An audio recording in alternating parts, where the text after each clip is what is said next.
Pada tanggal 14 Agustus 1945, Jepang menyerah tanpa syarat kepada sekutu. Berita tentang kekalahan tersebut sangat dirahasiakan oleh Jepang, bahkan semua stasiun radio disegel oleh Jepang. Tetapi, Sultan Syahrir dari golongan muda mendengar kabar ini melalui radio BBC. Ia segera memberitahukan peristiwa tersebut kepada golongan muda.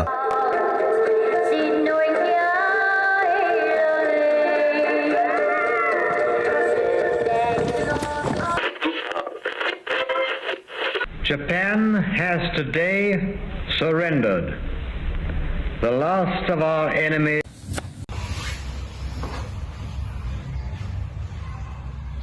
Assalamualaikum. Waalaikumsalam. Saya membawa kabar gembira saudara-saudara. Jepang telah menyerah kepada sekutu karena negara Nagasaki dan Hiroshima telah dibom oleh sekutu. Anda jangan berbohong. Saya tidak berbohong. Saya mendengar langsung dari radio BBC. Jika seandainya dia benar, lebih baik kita melakukan rapat pemuda untuk segera memproklamasikan kemerdekaan Indonesia. Setuju? Setuju. Mari kita laksanakan. Pada tanggal 15 Agustus 1945, golongan muda yang dipimpin Khairul Saleh mengadakan rapat di gedung mikrobiologi di Jalan Pegangsaan Timur No. 13, Jakarta.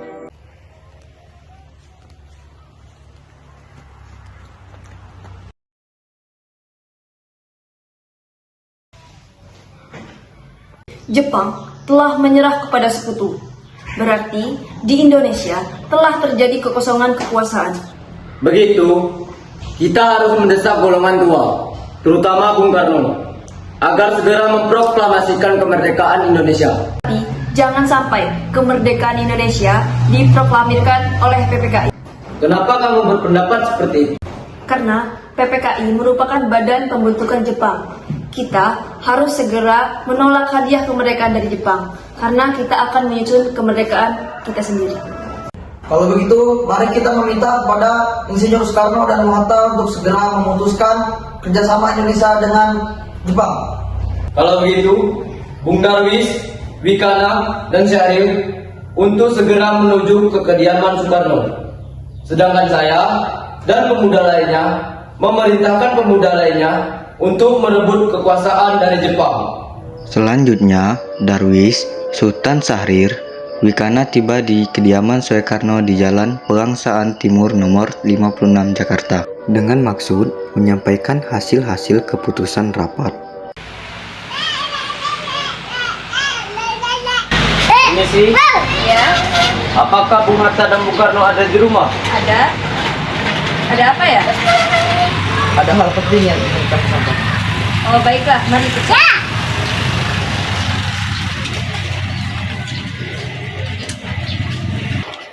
Tunggu sebentar, saya akan memanggilnya.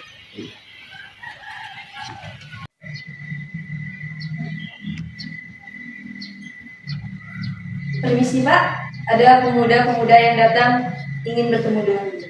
Mereka ingin menyampaikan hal penting. Ya, terus saja mereka masuk. Baik.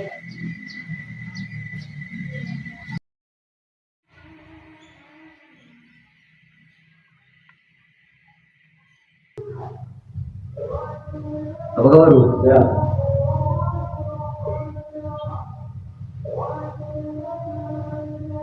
Kami ingin membicarakan keinginan kami untuk segera memproklamasikan kemerdekaan Indonesia. Benar, Bu.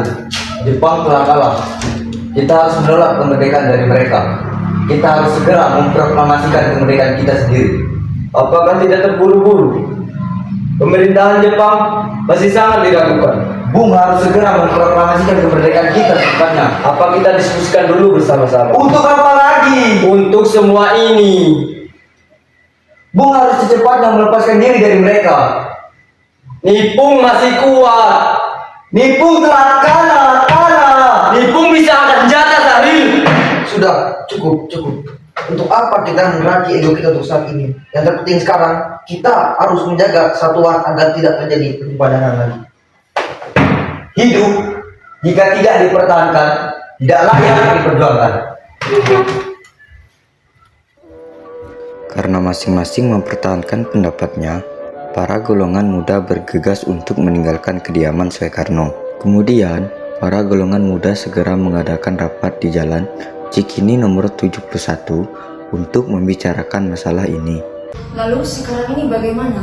Bung Karno dan Hatta masih bersikeras untuk memproklamasikan kemerdekaan Indonesia. Mereka tidak percaya dengan berita yang telah kita berikan. Kalau menurut saya, bagaimana kita asingkan saja Bung Karno dan Bung Hatta? Kita bawa mereka keluar kota atau keluar Jakarta. Lalu, mau dibawa kemana mereka? Bagaimana kita bawa saja mereka ke Rengas Dengklok? Di sana terdapat juga pemusatan peta dan terjamin juga keamanannya. Bagaimana? Setuju.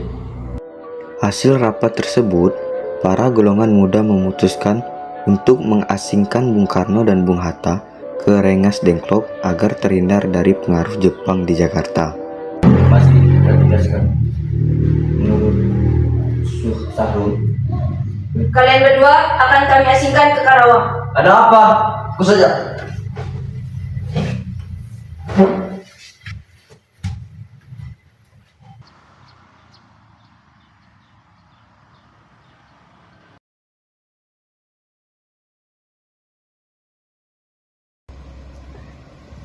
Jangan masuk.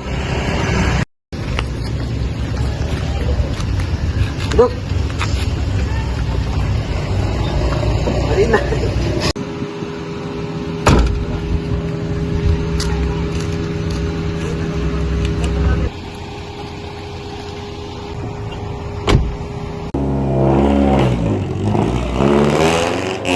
Keesokan harinya, Soebarjo mencari Bung Karno dan Bung Hatta, tetapi mereka tidak ada di kediamannya. Lalu Soebarjo bertanya kepada Wikana dari golongan muda. Kira-kira Bung Karno dan Bung Hatta kemana ya? Apa saya tanya di sana saja?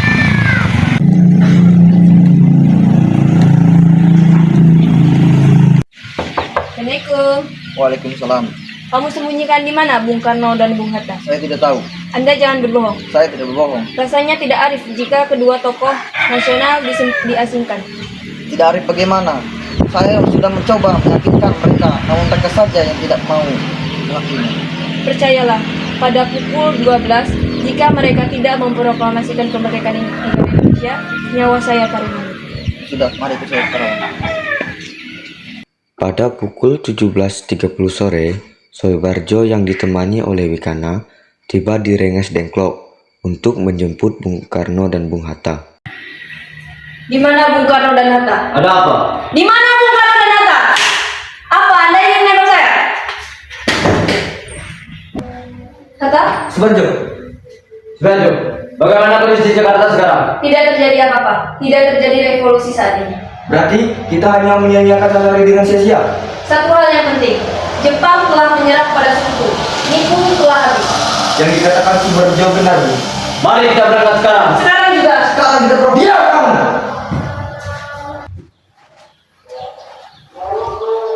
Silakan duduk, Bung.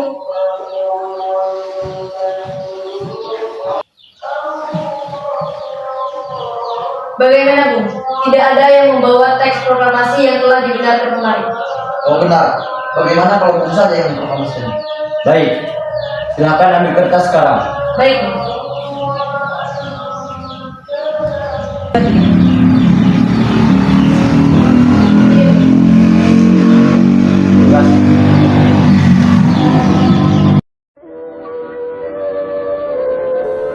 Proklamasi. Kami, bangsa Indonesia, dengan ini menyatakan kemerdekaan Indonesia. Hal-hal yang mengenai pemindahan kekuasaan dan lain-lain diselenggarakan dengan cara saksama dan dalam tempo yang sesingkat-singkatnya.